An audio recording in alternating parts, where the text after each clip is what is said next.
Oh, yeah.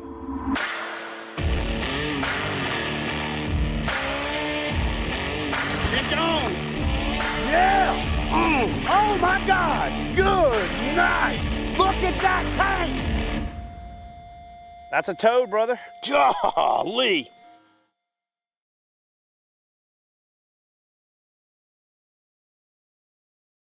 Alrighty, sir. It's that time of year.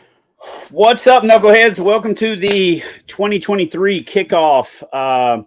So here's what we're going to cover tonight. We're going to cover some schedule updates.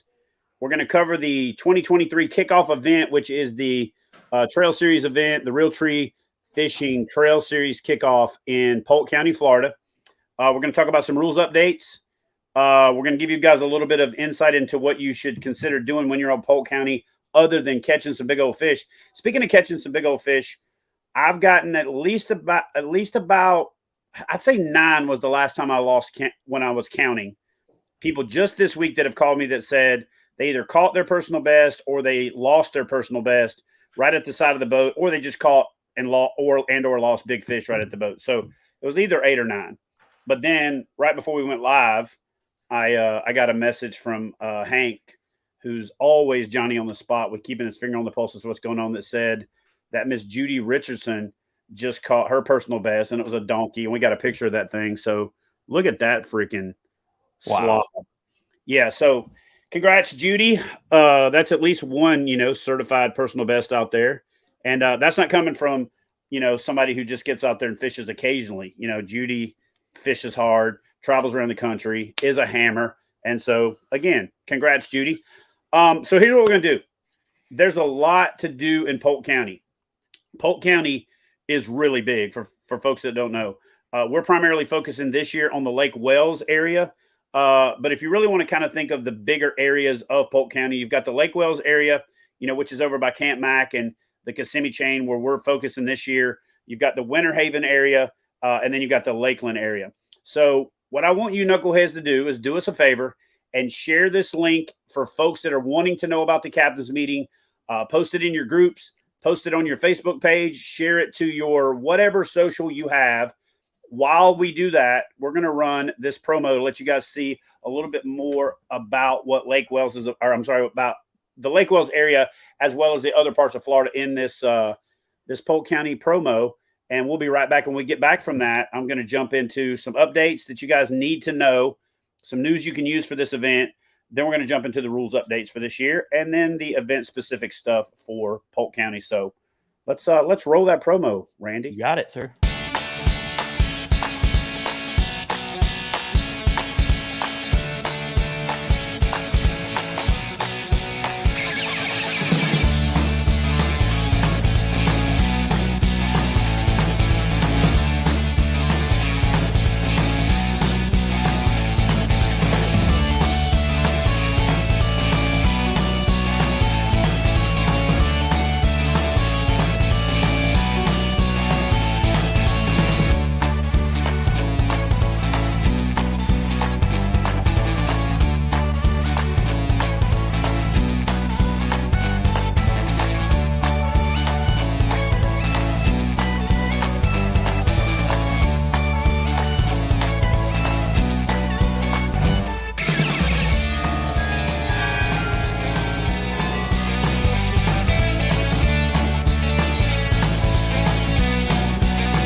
Okay, so let's give you guys a couple of ideas. Real quick, before we jump into that and you navigate folks through the, as the Florida native and navigate them, you go ahead and pull the website back up. Okay. But there's one thing I want to point out that in my, several years of going to Polk County, because when we were having the events in Kissimmee and then fishing the Polk County area, like the vast majority of the fishing was taking place in, the Polk County fisheries as it was. And so, we had a great relationship with the folks at Kissimmee, and we will ultimately do things with them in the future. But Anglers just wanted to be closer to the water, wanted to not have to fight, Orlando traffic in some of those instances. And so we're going to try to revive those events down the road and do it a little bit smarter. But for the fisheries that we've been fishing, Polk County is the place, right? So we're going to be set up a lot closer to the water, and we're going to focus more on the angler experience instead of trying to wow everybody with the tin house and the mansion and all that good stuff. But I will say this: the last 3 or 4 years, I always either got there early or hung out late, and we always had that customary cold front that shows up for the tournament. Right. And so during that happening one year, I just decided I was going to drive over to the other side of the county and fish where nobody else was fishing so that I didn't compete with competitors. And I ran past this Legoland park. And jokingly, I mentioned to somebody that I thought it was kind of silly, like Legoland, like for real.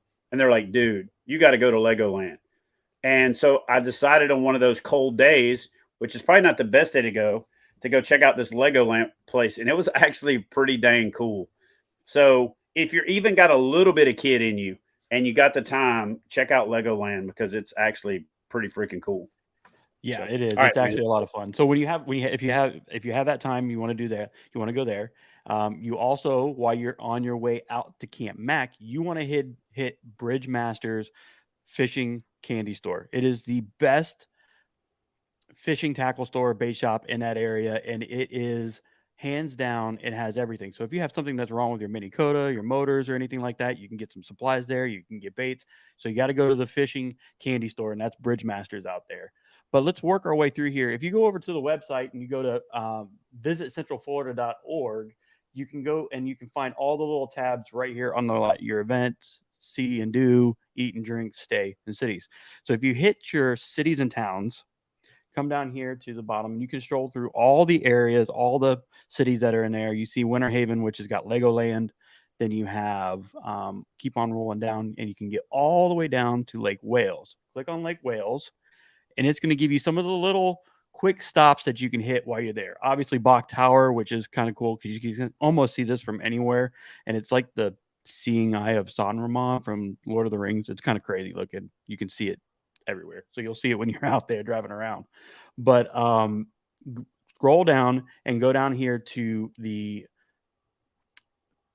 restaurants and where to stay area. I'm gonna get down there, and you want to go to Cherry Pocket Steak and Seafood Shack. I know nobody has been there before. It is a nice little hidden secret. Everybody knows about this place. It's exactly 7 minutes away from the. You mean everybody local knows about it, but most of the everybody local knows about it, and it is a very nice restaurant. It's got great food. It's got a great bar atmosphere. They play music there on the weekends, and you'll go there and enjoy yourself. So take some friends and go out there, some other anglers, and go out there if you got the time. That is the Cherry Pocket Steak and Seafood Shack. It's 7 minutes from the front of Camp Mack to the door of this location. So you want to go there. It's a great restaurant. Lots of good bar food, fresh, everything. Cool. While you're there, also go ahead. Oh, sorry. Go ahead. No, you're good. Go ahead. No, go ahead. Finish. Sorry, I thought you were done. No, yeah. While you're there, you want to also make sure, we're going to talk a little bit about Kissimmee State Park. We're going to talk a little bit about some of the other areas in there. My biggest suggestion for when you get down into the area, Camp Mack has one road in and one road only. So you want to make sure you know how to get there from all of your locations. So yeah, go ahead. Cool. And if you put the address in either Apple Maps or Google Maps, it takes you to the entrance of Camp Mack. And then all you do is just follow that around, and then you'll see the sign for Camp Mack with the big gator on it. And you just veer to your right, and that takes you right to the registration if you're staying there. And then the stage and the area where we're going to be is if you go into the camp and take an immediate right, there's a big open area under some live oak trees with a stage up against the canal off of Kissimmee. So we're literally going to be right on the water. A couple of admin notes before we kick off is I want to show you guys a couple tips. If you're using Fishing Chaos, the first thing that you're going to want to do is hit these little 3 dots at the top right there. I'm going to see if I can get this thing to adjust the brightness. But if I can't get it to adjust, just scroll down to the bottom right here and you'll see About. When you click on About, it'll say About this app. Anyway, when you click on that About page, it'll take you to About this app. And there's an update button right there if the screen wasn't blown out. and click that update button if it's blue to make sure you've got the latest version. 1.10.10 is the latest version, but most phones just show it immediately. Another little tip that not a lot of folks know is if you click on the event that you're fishing in, whether this is the Challenge Series or this event for Kissimmee, this event for Polk County on Lake Kissimmee, Kissimmee Chain, whatever, that area, when you're fishing these events, if you click this gear up here at the top, so I got to turn it around so I can see it. When you click that gear, if you scroll down to the very bottom of that thing that it opens up, there's a default view button on the corner. Wish I could get it to come in focus, but there's a default view button right at the very bottom. During the event, if you swipe that swiper over, it will open up directly to that page every single time you open the app. So that way, if you're fishing in the tournament, you got your hand on a fish and you're trying to get to your submit catch button, if you open that event page up, swipe the swiper to the right and click that default view, it will then open directly to that page every single time. So therefore, you don't have to go Trail Club, tournaments, Polk County, and then hit your submit button. So that's a good little tip for while you're fishing the event. And that also works great throughout the month if you're fishing a state challenge or something like that. Speaking of state challenges, if you're signed up for a state challenge for another state, the first time you hit submit catch, and some people's phones make you do it every single time for a little bit, and then it finally catches on. And I've not really figured out the rhyme or reason. But let's say you're fishing a state challenge in South Carolina or, Maine, which if you're fishing in Maine right now, you're bad to the bone. Off to you. But let's just say you're fishing in another state. When you're fishing in this trail series, when you go to submit catch, a screen will come up with a lot of boxes checked for all the events that you're in. Be sure to uncheck the events you don't want to submit that fish to. Now, if you're fishing in the Catch 22 Challenge, make sure if you have that ticket for that state, it goes there, or submit it to the Any 22 or the Just for Fun tab instead of the wrong state. So just remember when you go to hit that submit catch during the event that you actually turn off the events that you don't want those fish to go to. If you inadvertently submit it, you don't have to send a note to the tournament director and say, hey, I inadvertently submitted it. You can go to your catch log yourself. You can go in and you can delete that fish by clicking the 3 dots in the top right corner. A little thing will drop down and say delete, and it should delete it from that event. If it deletes it from both, just resubmit it to the event that you're submitting it to, and then it'll update without submitting it to the events that it shouldn't go to. So we've had people over the years do that, and we've got to go run around deleting 150 fish. So just do us a favor and delete out the event if you're not, or uncheck the event if you're not submitting the fish to it. Location sharing. This is always an issue for folks, especially with Samsung. For some reason, it seems to have always been a problem, but with Apple phones, it's even gotten more and more as restrictions have gotten there. Just be sure that when you open the app up, that you turn on location sharing for your phone, or you go to your phone and go to location sharing and then go allow it for Fishing Chaos. So again, it's one of those things that you actively have to do with the changes that come out a few years ago, where in apps you actually have to, give it the permission. It used to just be a little box popped up and you said, okay. So now you have to give it permission. So just make sure that you turn on your location sharing. A real simple way to figure out how to do that is go to YouTube, type in location sharing iPhone 13 Max Pro or whatever model you have. And there's somebody that's done 25 videos on how to turn it on. And it's pretty straightforward. And I couldn't possibly cover it for all of the cell phone models out there. So that's the easiest way to do that. I'm going to go ahead and give you guys the 2 or 3 major things that you need to know for this event, and then we'll get into the captain's meeting. 1, we set a boundary at the bottom end of Arbuckle just because there was a canal that went forever and forever and forever and forever, and we just didn't want to get into what we got into at the National Championship. And we set it right at the mouth at the bridge because there just wasn't another great location with a predictable landmark or boat ramp or something along those lines. So at Arbuckle, the bottom of the lake is the boundary, is the bridge. So be sure to review the rules and understand that. Speaking of the Arbuckle Lake, there is a ramp on Arbuckle that is managed by the Air Force Base. So if you pull up to a ramp and it says you have to go to the base outdoor recreation to get a pass, that ramp is private. Okay. We're not going to go through and list every possible ramp that you can't launch at, but the ramp on Arbuckle that says you have to go to the base to get a pass, don't waste the time trying to drive to the base, see if you can get on, figure out where to get the pass, because that is for military only, and therefore it is not public. And so that ramp is not accessible for this event. Straight across the lake on the other side, there's another ramp that you can fish. That's a public ramp, but the one that has a requirement for a pass from the Air Force Base is not inbounds, is not public. So don't waste your time trying to fish that one. Another thing that a lot of people have messaged me is to say, hey, just make sure that you remind everybody that if you want to launch at Kissimmee State Park, that it doesn't open until 8 a.m. Now, if you're going to launch at Kissimmee State Park, you might as well just launch at Camp Mack, because they're literally about 2 minutes apart, and Camp Mack is open all the time. So there's a boat ramp at Camp Mack. And again, I'm not trying to take away from Kissimmee State Park, but we've tried for a number of years to get that park open up early. They just don't have the staff for it. They're not willing to do it. And even if they did, it wouldn't be predictable, because they might say they're going to do it and then not do it. Right. So Kissimmee State Park, which is literally right there at Camp Mack, the park doesn't open until 8 a.m. So if you have it in your plan because you're not pre-fishing, but you're just driving around on Google Maps or Google Earth and you see, ooh, that looks juicy, that ramp, that park does not open until 8 a.m. So just keep that in mind. Obviously, if that's part of your midday fishing plan, you can move over there or something like that. But just remember, if you plan on being there bright and early, that is not an option. So other than that, I think, Randy, we should just jump into the actual rules this year. We're going to do this for every event this year. We're going to go through the rules. In the past, we've kind of taken this angler responsibility thing and covered the bases. About 35% of our entrants last year were new, relatively new, or even first-time anglers. I'm not going to sit here and go through every single rule, but I am going to do a little bit more of an in-depth push. That way you guys can ask questions if you have them. And then at the end of this, we'll have a question and answer session.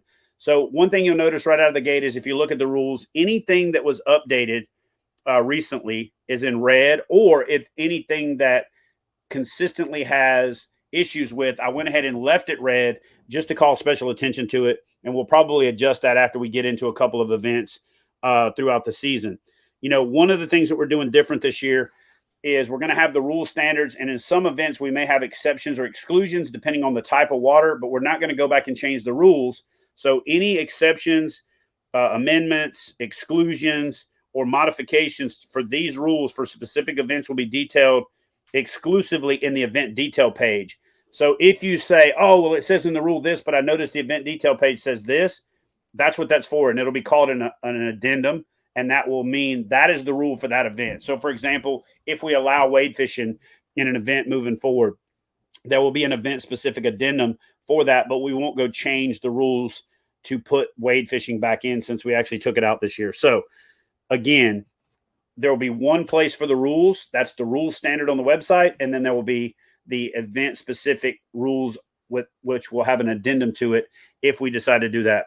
One thing that you'll learn about the KBF rules is that we have a table of contents, and those table of contents are hypertext linked to that section. Everything is categorized. Nothing has changed on here at all, with the exception of rule number 6 as far as the categories go. The categories are all the same. They're pretty straightforward. We added, go back up to 6 real quick, Randy. So we added and information gathering. So cooperation, assistance, and information gathering is the only thing that's been changed in the table of contents. So as you scroll through the rules, you'll see things that are in red. Now, I had some significant conversations with both Steve Owens, who's representing the Bass Nation Kayak Series, and AJ McWhorter, who's representing Hobie. And in some cases, I had put a preliminary rule in here, but we decided that we're going to do the best we can to consolidate. And so AJ took the lead in getting the best language possible after taking all of our input. He then sent me an advanced copy of the Hobie BOS rules and updates. And so what we did is, in every instance possible, we just mirrored those rules by copying and pasting those into our rules and making slight tweaks where necessary. Specifically, the two ones that I can think of are Hobie's events are all 2-day events. And KBF's case, we have some 1-day events. So for the cooperation and assistance part, it's event, and for them it's the whole weekend, and for us it's each event is an individual event. So for example, between trail 1 and trail 2, you can have communications with other anglers off the water, whereas Hobie, because it's a continuous 2-day event, that's the way theirs works. And for us, when we have championships and things like that, where it's a multi-day event, then it'll be the same way. So the only other like update in there is the whole, KBF officials reserve the right to adjust the off limits and practice periods. Off limits and practice periods will be, published for each event prior to registration. The reason that we put that little caveat in there is because we want to draw a hard line, but at the same time, if we have ambassador series events or other, events that are out there that have previously been scheduled, we obviously don't want to punish those anglers. So if that arises and there's some, concessions that we have to make, then we have that ability by putting that statement in the rules. By and large, I think we've already resolved most of the conflicts. So instead of adjusting the pre-fishing period, in one instance, what we did, and we'll talk about that at the end of tonight's live stream, is we actually moved the event to partner with the Bass Nation Kayak Series and the Kayak Anglers of Arizona for the Havasu event, rather than have our off limits period overlap their period and make it to where anglers couldn't take advantage of all the opportunities that were out there. Competition area. If you'll scroll up a little bit, Randy, right there, you'll notice that in red, it says, during practice and competition, anglers are not allowed to make changes to the waterway. The whole like bushwhacking your way through, taking a chainsaw, doing all that stuff is great for kayak fishing. And this is going to be a recurring theme in some of the changes that we made. And we made these changes in concert with the Hobie BOS and the Bass Nation Kayak Series, so that we're all a lot more aligned and closely, have close continuity on these topics. Just because something is great for kayak fishing doesn't necessarily mean that it's great for kayak fishing competition. And this was one of those things, is that, spend your time finding fish, not spend your time with a chainsaw or a come along or all that, because just like somebody can clear their way, somebody could come along with a chainsaw and start cutting trees down and block a thing. And we just didn't want to get into that. So the rule was decided together that we're just not going to allow the manipulation of waterways. And so therefore that little rule right there, make sure that you review that rule before you get started pre-fishing for any of the events or series. Number 6, that stayed red, even though that's been there for pretty much forever, since we went to these rules that you're reading right now. And basically that's just left there for clarification. On number 8, we left that red because some people thought in various events that if they paddle right up to the edge of off limits waters or out of bounds waters, but they cast over into it, they technically didn't fish in there. But if your lure lands in there, you're fishing in there. So we just left that red. E, it says basically, unless posted otherwise, as it pertains to tributaries in the main body of water, competitors must be able to float in and or out of the area in the day for it to be considered legal waters. We say that they can paddle, pedal, use acceptable motors. And again, that's the one difference between us and Hobie, and or push pole to navigate. And then it basically, I'm not going to read you guys every little tiny thing, but basically what it says is you can't get out of your kayak. And if you do, you have now made yourself ineligible to continue fishing. So therefore be sure that you can paddle to and float to out of your fishing grounds. There's been some spirited debate about this topic, whereas that, hey, why is this being done? Well, the reason it's being done is because of the issues that always seem to come up during tournaments, and of the things that turn into these really, polarizing debates that create controversy, that make the outside world looking in say, what do these guys in kayak fishing always have these tournament DQs or investigations and all that? It usually centers around something like this. And so therefore the rules were amended again to create a competitive playing field. Somebody actually used a really good analogy. They told me, like, you don't have a football field that's 50 yards wide and 100 yards long, and somebody's running a play out in the parking lot because there's some obscure hole in the rules that allowed them to do it. And then they points go on the board and everybody in the stadium goes, where did that come from? So we just needed a more defined and consistent playing field. In B, we adjusted to the 21-day period for the guide and all that communication, since that is also the off-limits period. And so therefore, instead of having 14, 21, and 7 days, we basically just went to 21 days for everything. And so thanks again to Steve and AJ for working really hard to communicate that. The communication, information gathering, purchasing rule under C is very straightforward. If you look right there in the parentheses where it says communication between Trail 1 and Trail 2 is permitted, as they are considered separate events.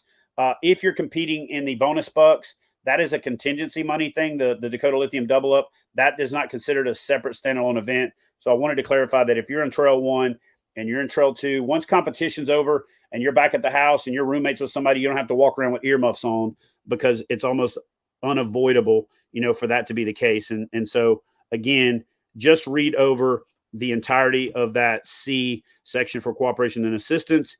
And then again, 8 or D, we just clarified the whole catching, your boat being maneuvered. And basically what we did is we adjusted our rule to meet the language that Hobie and Bass had adopted. So that way it's consistent across the board and it's cleaner and easier to read and understand.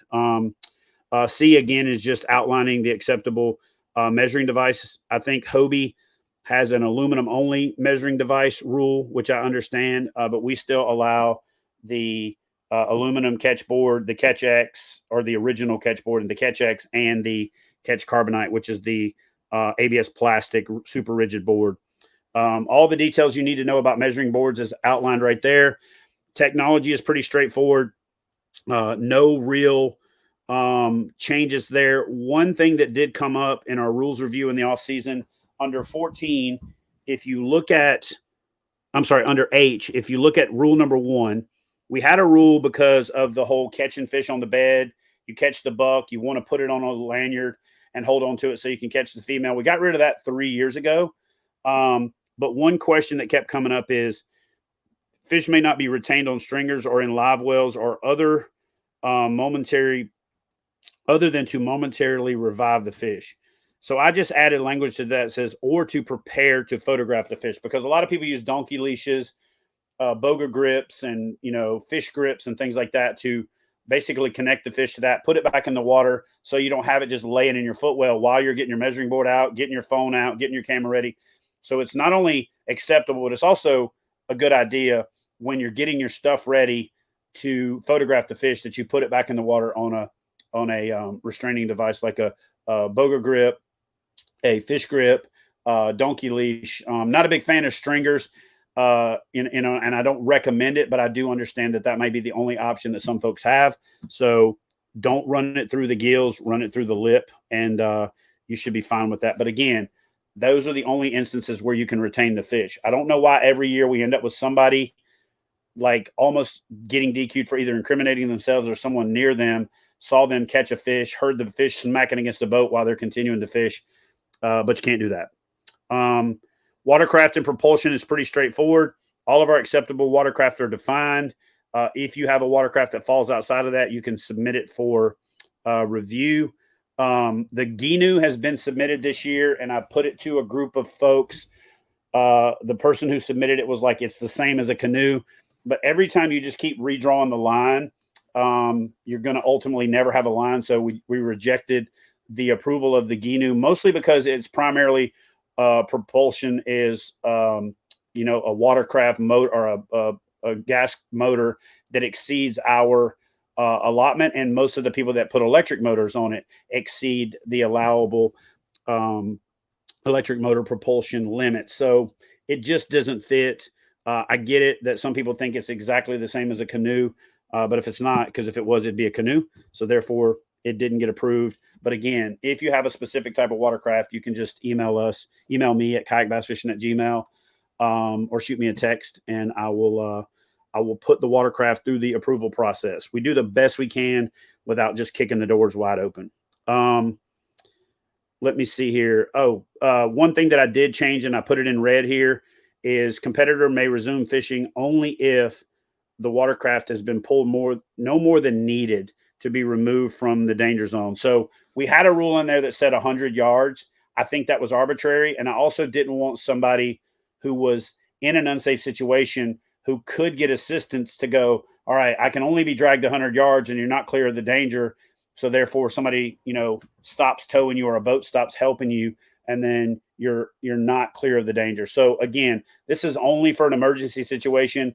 If you are in an emergency situation and you require assistance, obviously notify your tournament director, get the assistance you need, and then call us before you resume fishing, and we'll get you squared away. Because if you require assistance and it's an emergency, we want to be rolling other support instead of waiting until the problem is out of hand. So there is a little bit more clarification in that note right there, right above photo standards, but it's been there for years. So just be sure to read through the caveat to where is if you catch two fish on the same lure, that you can use the donkey leash, but you can't or landing net or something like that to hold the second fish, but you can't resume fishing until all the fish have been photographed and released. Photo standards are pretty straightforward. For the most part, the overview is the fish has to be facing left. The dorsal fin has to be up. Just remember belly to belly. If you're new, the fish's belly needs to be facing your belly. If it's the other way around, your fish is going to get DQ'd. The only real updates here, we left this in red just because the identifier, people have a tendency to put their hand over it if we put it on the fish. So just make sure that you read the rules and the constraints on the identifier where it can be placed. We have the note about the gill plate and that you can have slight incidental contact with the edge, but any intrusion whatsoever is going to result in a DQ. This is kind of your cheat sheet graphic for where your hand could be. Draw a line from where the base of the dorsal fin and the base of the anal fin come together on the tail, also known as the caudal peduncle. Any hand touching past that is a rejection of the fish and a DQ of the fish, and anything covering the eye, touching the eye or the mouth. And so be sure that you don't have get your hand so close that the angle of the camera makes it look like you're covering it when you're not, because that will also result in the fish being denied. Again, the photo is, for references. And if you scroll down a little bit underneath that, you'll see that it's written out very clearly, what the hand position needs to be. From there, your scoring is pretty well laid out, how the scoring works. It's the nearest quarter inch, what the deductions are. And then there is criteria and penalty laid out in this chart. So if your photo is too blurry, it's denial. If your hand is in the gill plate, we're not deducting a half inch, it's a denial. So it basically breaks it down for you on the right-hand side, what the infraction is and what the results are. So be sure that you review the rules. The biggest one is hand in the gill plate, hand on the tail, or past the allowable portion of the tail, and then hand covering the eye and or touching the mouth. One thing that I will say is this: we have a standard where we check the health of the fish. And so I need to write it in the rules, and I didn't have a chance to do it yet. But if you have a fish that is missing an eye on the left side, so that when you're photographing it and there's any chance that that fish may look like it is dead or mutilated or not healthy, the best thing to do is to just shoot a short video of yourself releasing it. That way, if it is called into question, you can go, no, here's the video of me releasing that fish alive and healthy.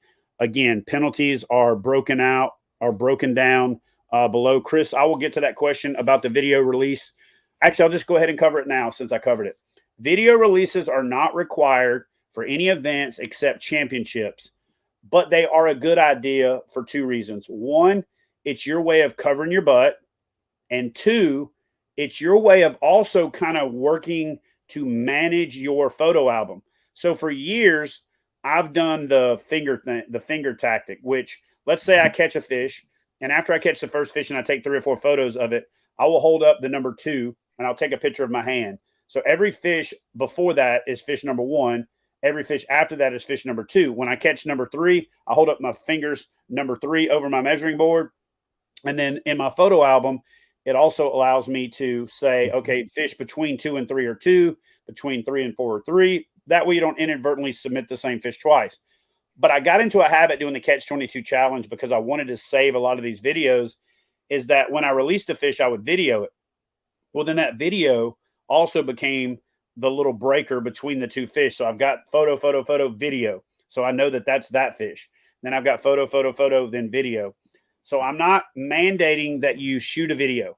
What I am telling you is that if your fish get called into question, if there's any doubt about the validity of your fish catch, if somebody says, hey, he snagged the fish, I saw him, any little bit of video that you can shoot of yourself is going to cover your butt. So we call it a CYA thing. Cover your butt, use the video as a placeholder, but also it's a great way to say, hey, I released that fish safely. You know what I'm saying? So it's not required for anything but championships, but it's a good idea to have it in case you need it to exonerate yourself against any, claims that are out there. So good question. Let's keep on rolling with the rules. Penalties are pretty well spelled out. Most of them are just mirroring what's in the table above. No real major changes there. We're pretty consistent with where we've been with everything. We cover awarding of prizes and all that stuff. That stuff's all also covered in the registration process. The sale of prizes is just show respect to sponsors. And if you win a prize, don't turn around and put it on Facebook Marketplace. Safety is pretty straightforward. Admittedly, we were the PFD Nazis for the first few years. We actually kind of lost our mind with that a little bit. We've relaxed it a little bit in that, if your PFD is down 2 teeth and you're like, for example, my PFD always did that because I was always putting my GoPro in and out of there or sticking my phone in there. And so it was kind of hypocritical for us to have that rule when I was guilty of it on a semi-regular basis myself. So properly worn, fastened on, you're good. Now, if you take a picture and your PFD is wide open off to each side and you barely got it strung over your shoulders, that's not properly worn, and that could be a different scenario. So put it on, zip it up, but we ain't going crazy with if it ain't zipped all the way to the top or a teeth is showing on your zipper or any of that. All the rest of this stuff is pretty straightforward. I actually had somebody ask me real quick, stop right there on G, Randy. Somebody actually asked me about the illegal drug and alcohol use caveat. And I was like, yeah, that's pretty straightforward. And he's like, well, so if I see somebody drinking on the water, can I report them and get them DQ'd? And I was like, well, it depends. I mean, if they're drinking alcohol, obviously, like, listen, there's no sport in the world that I know of, with the exception of like cornhole and maybe pool and poker, which is poker as a sport is debatable anyway, where you can drink, and because of the way our insurance works and the great relationships we have with sponsors and tourism bureaus and hosts, use of drugs and use of illegal drugs and alcohol is not permitted. So then I got this question. So I am going to answer the question the best way that I can. Okay, Chad, your rules say illegal drugs. So if I'm in California or Colorado or somewhere where marijuana is legal, then can I use it? And the answer to that question is you're not allowed to use anything that is going to impair your performance or your ability to perform. And so can I get into that gray area? Probably not, because it's not an illegal drug. And some people are going to claim they need it for medicinal purposes and all that. Some of this stuff just comes down to common sense, right? Should you be using anything that's going to alter your mood or performance? No, right? And I don't want to get into a court case somewhere where somebody was smoking weed and they're like, but I'm in a state where it's legal. Don't use illicit or drugs that are illegal anywhere or alcohol while you're fishing in a kayak fishing tournament. I don't know that I've ever seen anybody improve their performance in a physical thing by smoking weed or eating edibles or doing any of that stuff. I get it that there's a place for it, but probably not in physical competition. Or definitely not in physical competition. Night competition doesn't apply. The one thing that I do want to touch on, because we had it happen a few years ago. For the last few years, we've had that happen. And we actually had a really big one happen this year that actually cost an angler a place in the 10. If you are utilizing a electric motor, you are required to meet all the electric motor standards. that is registration, that is red and green running lights, that is, you know, a 360 light before sunset, before sunrise and after sunset. And if you can't comply with that, then you will be disqualified. But if, for example, hey, I don't have running lights on my kayak and I don't have time to put them on there, then you just can't launch till after sunrise. That's the real simple answer, you know, to that question. Or you can launch without being under power. You can paddle to your spot, but you just can't use the motor. You can't have the motor in the water without complying with the standards. And you are required to have a red and green navigation light in about 18 or 19 states right now, whether we agree with it or not. That is the rule, and Florida is one of those states. And there's almost nowhere that I know of where when you put an electric motor on a kayak, you don't have to register it. And I've had people say, well, you don't have to in Ohio, but I'm like, well, that's because you have to register your kayak in Ohio, even if you don't have a motor on it. So I think that that's kind of, you know, and again, I haven't researched that because we haven't had an event in Ohio in a while, but you have to be sure that you're complying with the state and federal regulations. So if you have a motor and it isn't registered and you don't have your navigation lights, you can paddle without the navigation lights without waiting until after sunrise. But if it ain't registered, that is required in Florida, then you're going to have to get that taken care of before you fish in the event. Right. Other than that, Randy, I think that's it. I'm just going to scroll through and just double check to make sure there's nothing in red, and you are correct. Cool. All right. So, questions. Some good questions. Actually, right, cool. Scott Kessler asked a really good one. If someone who requires emergency assistance automatically out for the rest of the event? No, you're not. Again, if you require emergency assistance, contact the tournament director. And then once you no longer require emergency assistance, contact the tournament director again, and we'll clear you to resume fishing in that event. You answered the one about the video release, which was great. I'm looking through the rest of them real fast here. And you guys can post some new ones if you got them. Yeah, please put them in the comment section so that way we can ask Chad while he's right online right now. Just taking a look through. And guys, this is serving as the official captain's meeting for this event. And we will also have a live captain's meeting at Camp Mack, 6 o'clock on Friday. I'll be there, you know, roughly 4:30-ish getting set up. 5 o'clock, you guys can show up, get done with pre-fishing and all that kind of stuff. If you need identifiers, if you just want to come by and ask a last-minute question, if you want to see where Camp Mack is so you know that you're going to make it to check-in on time. Because we're not requiring check-in on Saturday, but we do require check-in on Sunday, I highly suggest that you come by the captain's meeting on Friday just to stop by, say hi, you know, lay fingers on where you're going to be, wrap your brain around how to get in and out of there, and that way you don't end up running late, wasting time, and not make it to check-in in time. One question came across: are the captain's meetings mandatory? So the captain's meetings are mandatory in that you have to view the virtual captain's meeting or attend the live captain's meeting. You can't just throw your hands up in the air and say, oh, I've been to enough captain's meetings. You either have to watch the video and you're acknowledging that you watch it. So then if you miss something or you screw it up, it's on you that you missed it because we covered it, or you have to attend the live captain's meeting. So one of the two is mandatory. And the way that you acknowledge that you attended the captain's meeting virtually is you just comment in the comment section on the video and say what your name is. I have watched this video. Just say I watched the video. I don't, get creative. Is there a check-in, check-out on Fishing Chaos? There is a check-in, check-out on Fishing Chaos, and that is actually covered in the rules. So be sure to read the rules because it's covered very specifically in the rules. I have had people have valid issues with their phone to where they couldn't check in and check out, and I didn't DQ them. So therefore the rules say may be disqualified. So for the most part, if you just don't check in within the prescribed time or check out with the prescribed time, you're just going to be DQ'd. But I've had people validate that they had an issue, but here's what happened. They validated, but they also didn't listen to what I said before the event and update their app. So the reason that they were having problems is they didn't update the app and their phone was updated and their app wasn't, or vice versa. So that's another thing. I'm glad somebody asked that. I'm glad you asked that question.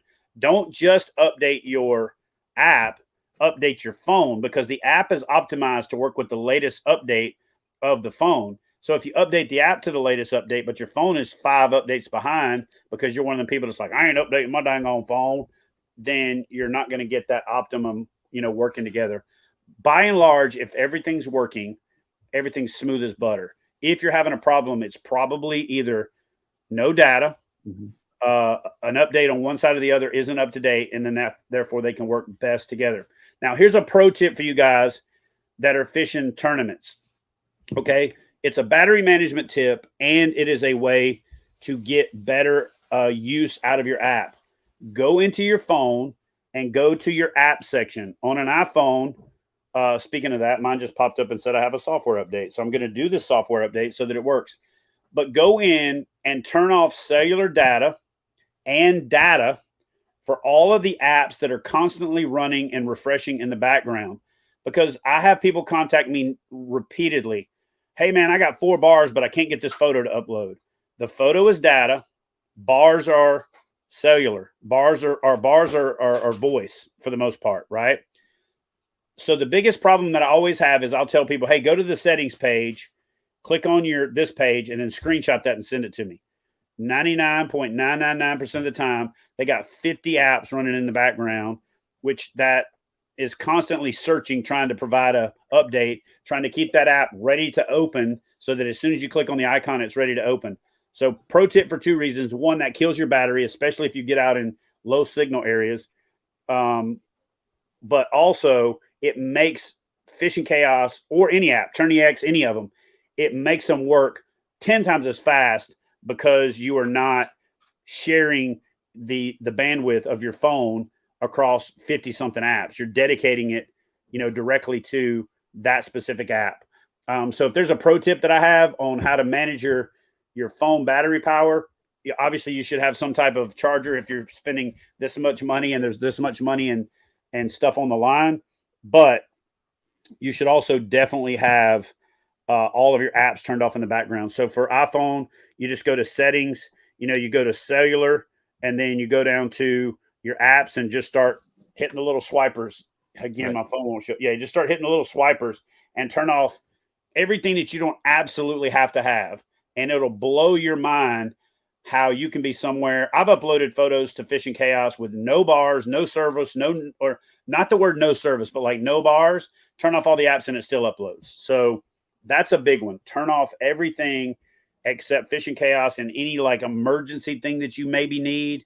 Location sharing with your spouse or loved ones or something like that. Maybe location sharing for Fishing Chaos, obviously. But all those apps that you got running that do 50 things, turn those things off because they suck a lot of data. And data is how you upload photos.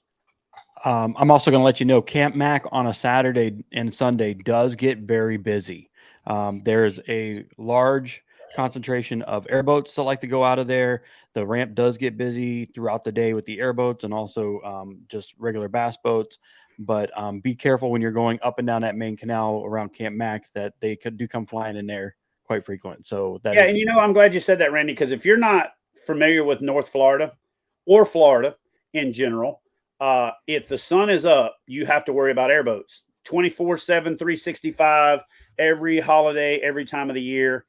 For the most part, if it's freezing cold, less of them come out. But if you're paddling down a trail that's just a little bit wider than your kayak, you're either in a gator trail or an airboat trail, and they are not going to stop for you. So if you hear an airboat coming and they're kicking up mist and you hear the noise and you're sitting in a little trail and you say, it's getting closer, figure out a way to work your way off the trail or as far to one side as the other as you can, because they're probably not going to go out of their way to detour for you.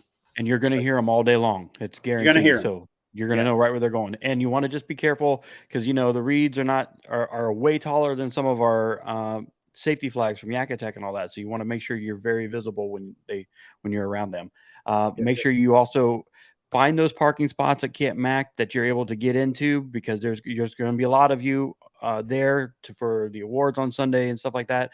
Make sure you get up out of the way because there's going to be a lot of traffic going in and out. And if there's an emergency at that ramp, I'm going to tell you right now, it shuts the ramp down. So they will shut down that whole ramp until it's cleared out. Yep, for sure. Cool. Now, one thing that I will say, if you're interested and you happen to be fishing in Kissimmee, you actually can run your kayak right up to the seawall, right behind the stage, tie it off, and then just come up to the award ceremony, and you can pull your kayak out of the water after the event. I'm not going to consider that fishing out of, bounds or pre-fishing or any of that, because it's only like 50, 75 yards. But if you happen to be fishing that area, you can pull up, drag your kayak off to the side, and load it after the event, as long as you're not blocking the ramp or blocking parking spots. Just a suggestion, if you're fishing the very south part of Kissimmee, that's a good 25, 30 minutes from Camp Mack. So just make sure you got that in your belt. And that's if everything goes perfect. That's not if somebody Right. breaks down on the road in front of you. And, and that's a 2-lane road, so be careful. Yep. So, cool. Do we have any other questions? No, sir. Everything's going well. People are checking in. They're just making sure they watched it, saying that they are here. If you are watching for the first time, just say I attended. I watched it online. Let us know that you have seen it and you confirmed what's going on. Any other questions? Make sure you reach out to the tournament director through Fishing Chaos. Yep. And my number is 757-348-2232. Again, that's 757. It's in the event page as well. 348-2232. I want to run back through real quick the major things. One, Kissimmee State Park is not open until 8 o'clock. Right. Camp Mack is right around the corner. The Arbuckle ramp on the Air Force side with the sign that says you need to pass is not open to the public. Make sure you update your app and make sure you update your phone. To make loading fish easier, go to your default setting by opening up your event, click on the gear in the top right corner, go to the bottom where it says default view, and swipe that over, and then that page will open up every time. When you go to submit a fish, if a thing pops up that shows all the events you're in, deselect the events you don't want those fish to be submitted to. And then last but not least, a question did come up about the Tinvitational today. What are the qualifications? I'm going to share with you guys what the qualifications are. I had an event page built. I don't know what happened. I didn't update it. We did not do a qualifications list. That's on me. By the time we thought about it and by the time somebody asked about it, we're dog paddling up a waterfall, trying to get everything done at the last minute. And so here's the deal with the Tinvitational. If you finished in the top 10% of any event from 2022, Trail Series or Challenge Series, you're eligible for the Tinvitational. That's something you can easily go verify yourself by going and looking at the events that you fished. You can actually go to your dashboard. Again, I would try to show it to you, but the app, my phone just keeps blowing it out. But you click on dashboard and click on tournaments in the top center, and it'll actually take you to all the tournaments that you were in. So you can click on those events and you can see if you finished in the top 10 of any Trail Series or Challenge Series. If you were in the top 200 for the Angler of the Year standings overall, that's another exception or qualification. And then last but not least, and this is where the confusion comes in, if you've made it into the 10, you are qualified for the Tinvitational as long as we have it. Now, some people think if you ever qualify for the Tinvitational, then you're qualified for the Tinvitational forever. That's not the case. It's the top 10% from competition from the year before. If you're ever qualified and fished in the 10, even as a former Tinvitational winner, then you're qualified for the 10 or the Tinvitational indefinitely. To be honest with you guys, and just being 100% transparent, we're going to bust our butts this year tracking qualifications. We're going to do right after the events, hopefully on the Tuesday live, right after the event. We're going to bring on the person leading the Angler of the Year, the people that won the event, which for the first event will be the same person probably, bring on the person leading Rookie of the Year, and then release the standings or the qualifications for National Championship, Trail Series Championship. At the end of every Challenge Series, we're going to be releasing the results.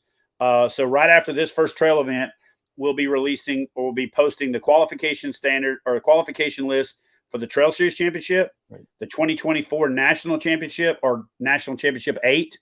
And then we'll be also updating the people that are qualified for the Challenge Series Championship back from October up to that point. So we will get that done this year. Last year, I didn't do a good job of doing that. We were trying to work on getting more things automated through Fishing Chaos, which is great. For those of you that don't know how it works, if you go to kayak bass fishing, or you go to Fishing Chaos and click on Trail Club up here. When the page opens up, you'll see dashboard, tournaments, and then series standings right there, or over to the side over here. When you click on series standings, when that opens up, the trail and the challenge series are right here. That's the series standings. That shows you where you stand for the year. So we went up to 4 trails this year and the Trail Series Championship for Angler of the Year. And we went up to 4 challenges and the Challenge Series Championship for Challenge Series AOI. So what I was getting at is I feel like the 10 is one of our most prestigious events. The idea behind the 10 Invitational was to give that wild card qualification, that wild card feel to it, and give people something else to fish for during the kickoff. Traditionally, it hasn't done well. It hasn't been received that well. It's been confusing to everybody. So a lot of times ideas that I have up here in this noggin, I don't do as good a job of articulating it. And so after trying to refine it, it probably is going to be one of those things that just kind of falls by the wayside. In other words, the wild card way to qualify for the 10 outside of the top 10 in the Angler of the Year standings is the Challenge Series champion. If you win the Challenge Series or the Challenge Series AOI, if you become the Challenge Series AOI and you earn your way in that way, then you're in. This year, Derek Brundle made it into the 10 and won the Challenge Series AOI, so therefore it kept it to 10. So moving forward, and again, I'm going to have some conversations with some of my closest confidants, talk to folks like you, Randy, and a lot of the people that run really successful ambassador series, and just kind of weigh the value of the 10 Invitational. Leading into this week, I feel like it's an excess expense for trophies and checks and administration. It's confusing for some people. So it's probably going to be the last year of the 10 Invitational, to be honest with you. Maybe in future years, I'll have like a 10th anniversary 10 Invitational where everybody who's made it into the 10 is qualified for a 10 Invitational for like a 10-year shootout or something. But the open 10 Invitational, the way that we've been doing it, I think we're just going to focus on making the trail as good as we possibly can. We're going to focus on making the Challenge Series as good as we possibly can. And really, I'm excited about a lot of these fun challenges that raise awareness and money for charity with the Catch 22 series, with what we're doing with influencers, with the Knucklehead Bass Fishing thing. And then really investing in the high school series that we're going to kick off again in May, because we're going to do it when the kids are out of school, May, June, July, and August, with some scholarships and some prizes. And I think that's going to be a lot more well received on the high school front. Other than that, I'm going to stop having all these great ideas that take a lot of work and a lot of effort and a lot of energy and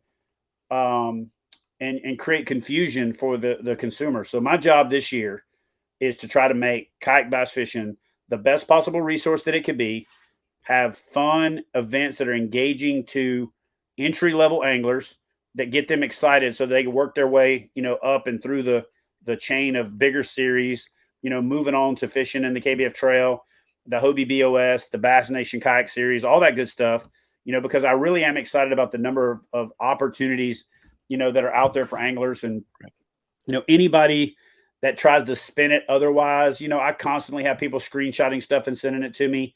I constantly have people saying, oh, well, this series is doing better than that series. And if you're saying that stuff publicly, trying to tear down one series over the other, it's really divisive for the sport. And it doesn't look good for us as a community trying to attract non-endemic sponsors or sponsors that are, looking to invest in helping us grow the sport. And so just try not to engage in that crap if you can, both pro KBF, anti KBF, pro this, pro that. If you're anti anything and you're trying to tear down anything that's happening in kayak fishing that is a good thing for the sport, then you're not doing something good for the sport. You know what I mean? It's just not good for us as a whole. And I'm all trying to move in a positive direction. I'm trying to avoid triggers, getting triggered, all the BS associated. I'm easing my way back into Facebook because Facebook was literally the devil's playground for me for about 5 years with just getting triggered and losing my mind and doing crazy stuff that I shouldn't have done. And now I'm actually lurking a lot more than I'm commenting, just to kind of keep my finger on the pulse. And I also use getting onto the groups to learn about, what questions people want answered in videos and things like that. So Yeah, I won't ramble about that, but thank you guys all for your support. So real quick, you have two things, sir. I have one question for you. What's that? How do you get a refund if you signed up for the Invitational based on the last list posted if you didn't qualify in 2022? If we posted a list, and again, that was a KBF staff member, which I've heard about, I'm going to honor that qualification. I'm not going to go back and tell you that you're not qualified. If you don't feel right about fishing it because of that, then just shoot me a text. Again, it's 757-348-2232, or email me, or just go to our website and search the word refund, kayakbassfishing.com/refund, and you can request a refund right there. It's actually also detailed in the event specific details on how to request a refund. So again, if you don't feel that you're qualified, then by all means, then request this refund. But if you're talking about a few people that were in that list that we posted where there was some miscommunication internally amongst KBF, then 100% I will honor that qualification. And if you're on that list, you can fish. So awesome. That's where we're at. And then you have to tell everybody about the decision to change Lake Havasu. Oh, yes. So if you head over to the homepage where the schedule is, and again, here's our rule for when events are official. When you see the event on Fishing Chaos, the registration button is live and the event page is up on the group or on our website, that's when that event is official. We've said this from the beginning. We're putting the unofficial schedule up on the homepage. Once it's 100% locked and every event's up, it'll say official, right? This year has been the craziest year for permits, for communications with states. We have arrived. We are now, kayak fishing is on the radar. So if you put an event up and you don't have a permit, they're on that stuff. Mm-hmm. And when we're navigating things like negotiating the rules lifting for kayaks on Grand Lake and things like that, but for the most part, we had to make one change. And the reason that we made that change is our off limits period made it difficult, or made it to where anglers had to choose between fishing the KBF event, the Kayak Anglers of Arizona event, and the Bass Nation, the Arizona Bass Nation Kayak Series event. And so Bryce Gibbs, who's our tournament coordinator for that event, navigated that and said, hey, man, that's probably a bad idea for everybody involved, having that off limits period that overlaps. And I was like, well, it's probably a bad idea for us to have events on back-to-back weekends anyway. Those guys are in Arizona, so they had already coordinated. So I reached out to both coordinators for Kayak Anglers of Arizona and the Arizona Bass Nation Kayak Series, and we just moved our event to the weekend of their event, so that way anglers have the opportunity to compete in all the events. We're going to have a joint captains meeting, joint award ceremony.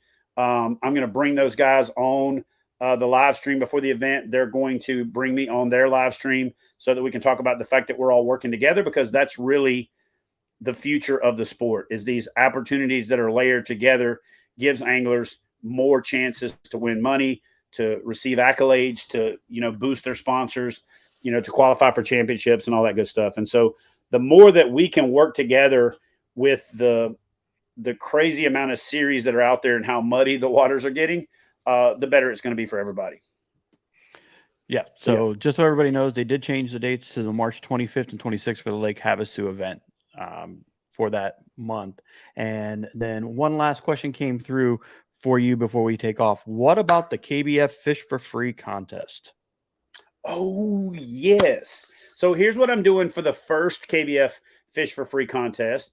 One, the number of people that did it, because we didn't do a good job of getting the word out, was pretty weak for the first one. So I'm going to extend it until the captain's meeting, and I will announce the winners for the first one at the captain's meeting. And then for subsequent trail events, we'll do it on the Tuesday Night Live like we're doing right now and the captain's meeting. But I did a search today and there was just very few. So head over to kayakbassfishing.com, /fish free23. I'll also repost it on the group tonight. You still have a chance to enter, and I'm going to pick the winners at the captain's meeting this time. Just because, again, I don't think we did a good job of getting the word out. not a lot of people have heard about it. We only made a couple of social posts about it. We'll make another post about it tonight, one tomorrow, one Thursday, and then we'll pick the winners at the captain's meeting on Friday. Fantastic. And you don't have to be there to win, but we'll pick the winners. We'll announce it, and then you can redeem it, get a refund, whatever you want to, once we make that announcement. Everybody also remember, we're going to be live Sunday, 5 p.m. with the results of the entire weekend. Yeah, so I'm glad you mentioned that. Another update that we did this year is instead of requiring people to come in on Saturday and Sunday to do 2 different award ceremonies, we're having a consolidated award ceremony on Sunday. If you're one of those anglers that only competed on Saturday and you end up placing in the top 10 and you're going to get a big check or a trophy, all you got to do is reach out to me. I will coordinate meeting up with you, present you with your check. We'll shoot a little video. We'll take a picture of you. We'll get your camera time, and then I'll just send it to Randy, and Randy will pop it into the show pretty much like you're there live and in person. Now, I'm not going to do that for like every single person so that nobody shows up, but in those extenuating circumstances where you're only fishing one event and you have to take off and you do well, we'll get you your check, your trophy, your accolades, get you a photo or video that we can drop into the live stream, and you'll get your due recognition. So glad you mentioned that. Yep, there we go. That was it. That's all the last of the questions. Thanks, guys. Y'all have a good night, and I will see y'all in Florida Friday. All right, everybody. Good luck. All right. Have a good night. Bye.